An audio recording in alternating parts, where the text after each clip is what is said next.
Welcome back to my YouTube channel World Literature. आज जो topic हम डिस्कस करने वाले हैं वो है globalectical imagination by ngugi wa thiong'o। Globalectical imagination जो है ये ngugi wa thiong'o का एक बहुत ही डिफरेंट वर्क है। ngugi wa thiong'o जिन्होंने हमेशा लैंग्वेज की बात की है, अफ्रीकन लैंग्वेज को प्रमोट किया है, कलोनियलिज्म पर इन्होंने बात की है, पोस्ट कलोनियलिज्म पर इन्होंने बात की है और हमेशा जो कलोनियलिज्म की, इम्पेरियलिज्म की जो फोर्सेस थी उनके अगेंस्ट इन्होंने जो है वो अपनी राइटिंग्स लिखी हैं। ngugi wa thiong'o ने ग्लोबलैक्टिकल इमेजिनेशन में एक डिफरेंट कॉन्सेप्ट दिया है। इन्होंने जो है वो इंग्लिश लिटरेचर को जो इम्पोज किया गया है वर्ल्ड लिटरेचर पे, उसके अगेंस्ट बात की है। इन्होंने ग्लोबलैक्टिकल इमेजिनेशन में वर्ल्ड लिटरेचर को जो है वो प्रमोट किया है, इमेजिनेशन को प्रमोट किया है। और इनकी ये जो वर्क थी ग्लोबलैक्टिकल इमेजिनेशन, जिसमें theory and the politics of knowing, जिसका फुल टाइटल ये है, इसको जो है वो हम डिटेल से डिस्कस करेंगे और इसके जो मेजर की पॉइंट्स उनको अंडरस्टैंड करने की जो है वो अच्छे से कोशिश करेंगे। अपनी वीडियो को जो है वो स्टार्ट करते हैं। पॉल ngugi wa thiong'o जो है वो राइटर और आर्टिस्ट के जो है रोल है उसको क्वेश्चन करते हैं। कहते हैं कि एक सोसाइटी में एक आर्टिस्ट या फिर जो एक राइटर होता है उसका क्या रोल होता है, और एग्जामाइन करते हैं कि जो इश्यूज आ रहे हैं हमारी जो सोसाइटी में, वेल्थ के, पावर के, और ये जो सभी वैल्यूज़ हैं, इन्होंने हमारी जो क्वालिटी ऑफ ह्यूमन लाइफ है इसको किस तरह से इम्पेक्ट किया है, इन सब को जो है वो क्वेश्चन करते हैं। ngugi wa thiong'o सबसे पहले डिस्कस करते हैं कि जो हमारा आर्टिस्ट होता है, जो हमारा राइटर होता है, वो अपनी राइटिंग के थ्रू, और जो आर्टिस्ट है वो अपने आर्ट के थ्रू किस तरह से जो सोसाइटी को है वो रिप्रेजेंट करता है। एंड देन जो हमारी सोसाइटी में डिफरेंट ऑर्गेनाइजेशंस हैं जो डीपर रूट्स में हैं, जिसमें हमारा वेल्थ स्ट्रक्चर है, पावर स्ट्रक्चर है, जिसमें जो वैल्यूज़ हैं, जिन्होंने हमारी जो क्वालिटी ऑफ ह्यूमन, जो नॉर्मल लाइफ है, इन सब चीज़ों को जो है वो कंज्यूम किया हुआ है, या फिर उसके ऊपर डोमिनेंट है ये चीज़ें, वो किस तरह से डोमिनेंट है, इन सबको क्वेश्चन किया है और इनका जो आंसर है वो अपने नेक्स्ट इन्होंने जो की पॉइंट्स हैं उनमें दिया है। उनको कहते हैं कि मैंने जो है ना वो एक्सप्लोर करना स्टार्ट किया कि लिटरेचर और जो सोसाइटी है इन दोनों का आपस में क्या कनेक्शन है।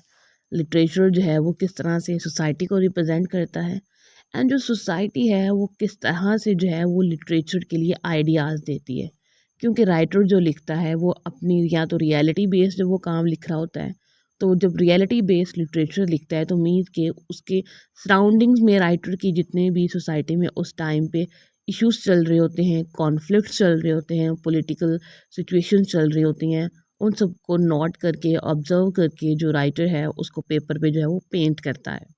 ngugi wa thiong'o ने यहाँ पे जो है वो इमेजिनेशन की बात की है। एक्चुअली में इन्होंने इस वर्क में यहाँ पे अपने लाइनल ट्रेलिंग को जो है वो इन्होंने मेंशन किया है। देन मैथ्यू आर्नोल्ड को भी इन्होंने मेंशन किया है। यहाँ पे जो इनके वर्क की बहुत इंपॉर्टेंट बात ये है, यहाँ पे जो एक बहुत ही इंटरेस्टिंग जो फैक्ट है इनके वर्क का, इन्होंने डिफरेंट राइटर्स को यूज़ किया, जिसमें शेक्सपियर भी आएंगे, मैथ्यू आर्नल्ड आ चुके हैं, मार्क्सिस्ट वाले आ जाएंगे। तो डिफरेंट डिफरेंट कॉन्सेप्ट्स लेकर उनको जो है इन्होंने यहाँ पे अपने आर्गूमेंट्स दिए हैं और पूरा प्रूफ दिया है उन आर्गूमेंट्स को सपोर्ट करने के लिए। तो यहाँ पे जो है वो इमेजिनेशन की अब ये बात करते हैं। इमेजिनेशन के बारे में कहते हैं कि जो इमेजिनेशन होती है वो किसी भी ह्यूमन सोसाइटी की सेंट्रल फॉर्मेटिव एजेंसी होती है। जैसे एक आर्किटेक्चर है, अब जो है उसने एक आर्किटेक्ट जो होता है उसने कोई भी बिल्डिंग बनानी है। अब उस बिल्डिंग को बनाने से पहले जो है वो उसको पेपर पे पेंट करता है, उसका स्ट्रक्चर बनाता है कि जो है ये मेरी बिल्डिंग इस टाइप की होगी। मीन्स कि उसका मैप एक बनाता है पहले पेपर पे, उसको इमेजिन करता है, देन ही जो है वो उसको रियलिटी देता है। तो विदाउट जो इमेजिनेशन है वो हम ना ही पास्ट को विजुअलाइज कर सकते हैं, ना ही फ्यूचर को विजुअलाइज करते हैं। तो अगर पास्ट एंड फ्यूचर को हमने विजुअलाइज करना है तो हम इमेजिनेशन पे डिपेंड करते हैं।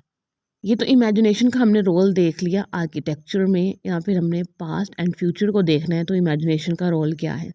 इवन इन आवर रिलीजन्स, कि उसके अंदर भी इम्पॉसिबल है कि हम जो है वो अपनी डाइटीज़ को जो है वो विजुलाइज कर सकें विदाउट जो है वो इमेजिनेशन। हमने जो है वो अगर फ्यूचर में डिफरेंट करना है तो वो हम इमेजिनेशन के थ्रू करते हैं, और अगर हमने जो है वो किसी भी स्टेट ऑफ थिंग्स के अगेंस्ट जो है वो स्ट्रगल करनी है तो वो इमेजिनेशन के थ्रू करते हैं। इमेजिनेशन जो है उसके थ्रू जो है वो आर्टिस्ट जो है वो आर्ट को जो है वो डायलेक्टिकली लिंक्ड करता है सोसाइटी के साथ। इधर डिस्क्राइब करते हैं कि इमेजिनेशन जो है वो पॉसिबल करती है चीज़ों को। इमेजिनेशन जो है वो आर्ट को पॉसिबल करती है। आर्ट जो है वो इमेजिनेशन को सेम वे में फीड करता है जैसे कि फूड जो है वो नरिश करती है बॉडी को, एथिक्स को और सोल को। मीन्स के आर्ट एंड इमेजिनेशन जो हैं वो एक दूसरे से बहुत ज़्यादा कनेक्टेड है। विदाउट जो आर्ट है वो इमेजिनेशन कुछ नहीं है, और विदाउट इमेजिनेशन जो है वो आर्ट कुछ नहीं है।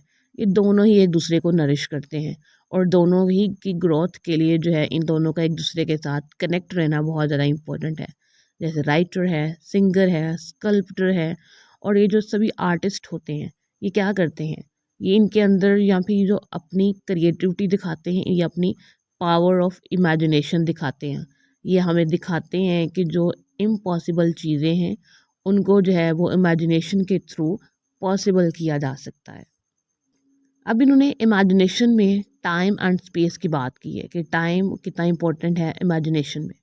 अब कहते हैं कि जो स्टेट होती है ना वो इम्प्रीजन करने की कोशिश करती है आर्टिस्ट को सिम्बॉलिकली, या फिर रियलिटी में जो है ना वो आर्टिस्ट को जो है वो लिमिट कर देती है उसकी जो space of imagination of society है। मीन्स के एक जो आर्टिस्ट है उसको जो है वो इंडिपेंडेंटली उसका काम नहीं करने दिया जाता है, उसे जो है वो इंडिपेंडेंटली इमेजिन नहीं करने दिया जाता है उसके जो सोसाइटी के अकॉर्डिंग। फर्दर कहते हैं कि इमेजिनेशन जो होती है ना, जैसे स्टेट है वो इम्प्रीजन करना चाहती है आर्टिस्ट को, बट जो इमेजिनेशन खुद है उसकी कोई बाउंड्रीज नहीं होती टाइम की या फिर स्पेस की, क्योंकि इमेजिनेशन तो होती ही वो है जो कि हमारी रियलिटी पे बेस नहीं कर रही होती, और इम्पॉसिबल चीज़ों को हम पॉसिबल बना देते हैं इमेजिनेशन में। तो ये जो स्टेट की एक अटेम्प्ट है कि वो लिमिट करते हैं आर्टिस्ट को, किलिंग करते हैं, डिटेनिंग करते हैं, आर्टिस्ट को जो है वो एग्जाइल करते हैं या फिर उसको जो सेंसरशिप लगा देते हैं, ये सब जो है एक फील्ड अटेम्प्ट है स्टेट की। फर्दर कहते हैं कि स्टेट तो अपना काम कर ही रही होती है, रेजिस्टेंस दे ही रही होती है आर्टिस्ट को, उसको इम्प्रिजन कर रही होती है, लेकिन और भी बहुत सारे डिफरेंट वेज हैं जिनके थ्रू जो है वो इमेजिनेशन को जो है ना वो उसकी रिस्ट्रिक्शंस लगाई जाती हैं, या फिर जो इमेजिनेशन के जो प्रोडक्ट्स होते हैं, जो चीज़ें हम लोग पॉसिबल बनाते हैं इमेजिनेशन के थ्रू, उनका जो फुल इम्पैक्ट है वो नहीं होने दिया जाता। उनमें जैसे पॉलिटिकल भी हो सकते हैं, इंटेंशनली भी हो सकते हैं, इस टाइप की जो रिस्ट्रिक्शंस होती हैं। गुगी वो थेंगो कहते हैं कि ये जो मोस्ट कॉमन वेज है ना जिनके थ्रू जो है वो इमेजिनेशन को जो है वो रिस्ट्रिक्ट किया जाता है, उसके लिए जो है वो टाइम टू टाइम गिल्टी भी हुआ जाता है। जैसे कि इमेजिनेशन को जो है वो एक प्रिजन में रखा जाता है, जिस तरह के house of a narrow view of the world, कि एक जो है वो किसी भी लिटरेचर को जो हमने इमेजिनेशन के थ्रू एक प्रोडक्ट जो है वो क्रिएट की थी, उसको जो है ना एक नैरो व्यू दे दिया जाता है। अब हम उसके अंदर एक स्पेसिफिक टाइम में रहकर, एक स्पेसिफिक स्पेस में रहकर जो है वो उसको जज कर सकते हैं, उसको अंडरस्टैंड कर सकते हैं किसी भी टेक्स्ट को। हम कह सकते हैं कि प्रिजन हाउस ऑफ रीडिंग में भी हम किसी लाइब्रेरी को भी कंसीडर कर सकते हैं कि एक प्रिजन दे दिया है हमें रीडिंग के लिए। नेक्स्ट जो है इमेजिनेशन के बाद एक मोस्ट इम्पॉर्टेंट इशू जो है वो उन्होंने डिस्कस किया है, क्योंकि हम पढ़ रहे हैं ग्लोबलैक्टिकल इमेजिनेशन, जिसके अंदर हमने ग्लोबलैक्टिकल इमेजिनेशन करनी है कि हमने वर्ल्ड को साथ में लेकर चलना है, हमने वर्ल्ड लिटरेचर की बात करनी है, हमने जस्ट इंग्लिश लिटरेचर की बात इसमें नहीं करनी है। और ग्लोबलैक्टिकल इमेजिनेशन मीन्स कि इमेजिन भी अगर हम लोग किसी चीज़ को कर रहे हैं तो वो हमने वर्ल्ड ही करना है, सर्टन किसी एरिया को लेकर, सर्टन किसी रीजन को लेकर, सर्टन किसी कंट्री को लेकर ही नहीं चलना है।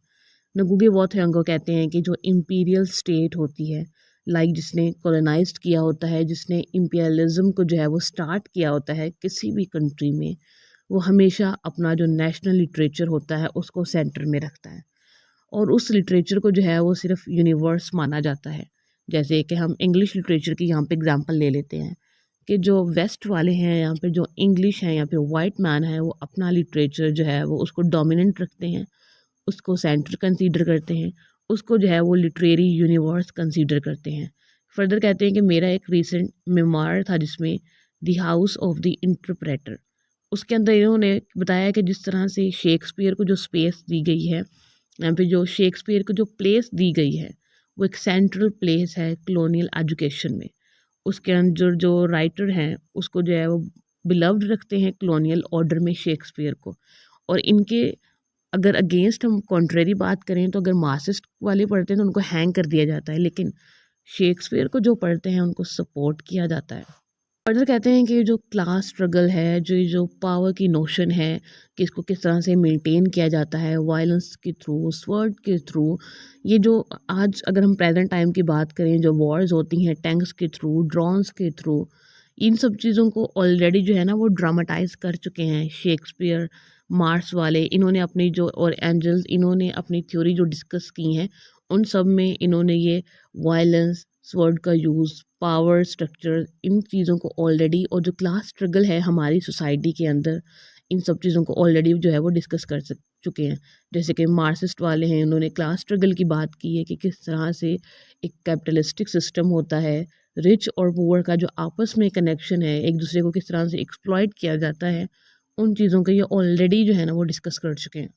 कहते हैं कि जो कॉलोनियल स्टेट होती है ना, जो खुद को सुपीरियर कंसीडर करती है, जिसने जो है वो किसी को कॉलोनाइज्ड करना है, जिसने जो है वो किसी को किसी पे डोमिनेंट होना है, उनका ये फेथ है कि शेक्सपियर को जो है ना वो बिल्कुल सेफली जो है ना वो पढ़ाया जा सकता है एज अ माइंडलेस जीनियस।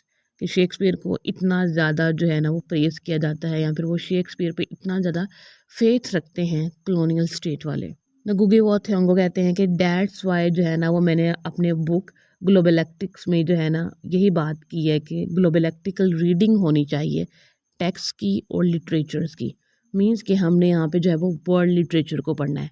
हमने जो है वो किसी भी सर्टन रीजन का लिटरेचर जो है वो नहीं पढ़ना है। हमने जो अपनी इमेजिनेशन है उसको वास्ट करना है।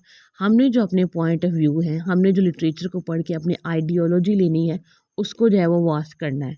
उसके बाद कहते हैं ग्लोबलैक्टिक्स में, इसमें जो फर्दर इन्होंने अज्यूम की है मेन बात वो ये है interconnectedness of time and space.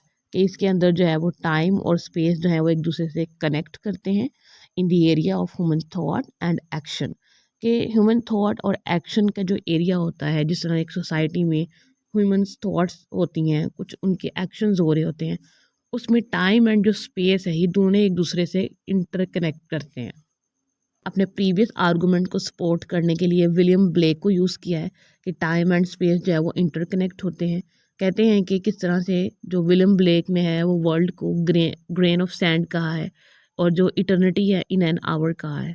जो भी टेक्स्ट है उसके अंदर हम जब भी ह्यूमन को इनकाउंटर करते हैं उसमें उसको हमेशा जो है वो ग्लोबलैक्टिकली जो है ना वो रीड किया जाना चाहिए।